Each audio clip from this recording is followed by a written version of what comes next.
ისევ სტიქია და კვლავ დაზარალებული შიდა ქართლი გორის რაიონის სოფლები სტიქიას ებრძვიან. განსაკუთრებით მძიმე ვითარება ატენის ხეობაში, სადაც სეტყვის, წვიმისა და ნიაღვრების შედეგად საცხოვრებელი სახლები და მიწის ნაკვეთები დაიტბორა.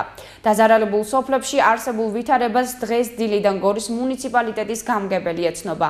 რა ვითარებაა სტიქიის ზონაში, ნახეთ ჩვენი რეპორტაჟი.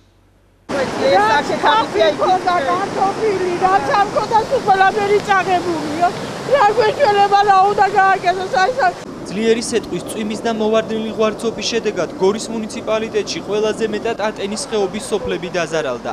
ატენში, წედისში, ოლოსში, ბნავისში და ღვარებში მოსახლეობა სასოფლო-სამეურნეო სავარგულები მთლიანად გაუნადგურდა. მნიშვნელოვნად დაზიანდა ხეხილი და ვაზი. თავრობას ათხოვს დახმარების განათლება, იმიტომ რომ რავი ახლა თუ რამეა განადგურებული რაღაცა.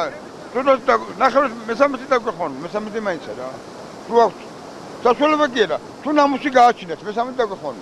გადაუღებელი წვიმის შედეგად ატენში ადიდებული მდინარე კალაპოტიდან გადმოვიდა და საცხოვრებელ სახლებში შევარდა. დაზიანდა ადგილობრივების საყოფაცხოვრებო ტექნიკა და განადგურდა სარდაფებში შენახული საკვები პროდუქტები. დახოცილია შინაური ფრინველი. ეს არის ჩემი სახლი. აქ მქონდა ხიდი. დაიღო ხიდი და ვეღარში. რაც კი რამე გამაჩნდა, პატარა მეურნეობას კურდღლები მყავდა მოშენებული. რამე და დაიღო საკურდღლებიან, აღარაფერი აღარ არის. თავში ხდის ანაბარაკ რა. ბავშვები გავასახელებ, სხვაგან წავიყვანილ ბავშვებს. თუ არ დაგუხმარებიან, ალბათ დავიხოცებ.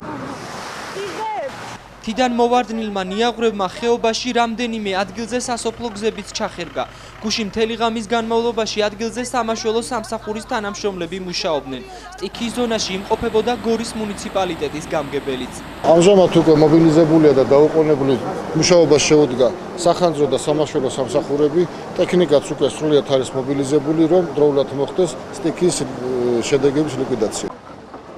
სტიქიის შედეგად ბოლო 2 კვირის განმავლობაში რეგიონში 50-ზე მეტი სოფელი დაზარალდა. ზარალს ამ დრომდე ითვლიან გორის მუნიციპალიტეტის შესაბამისი კომისიები, თუმცა ამ დრომდე უცნობია აუნაზღაურდება თუ არა მოსახლეობას მიყენებული ზიანი.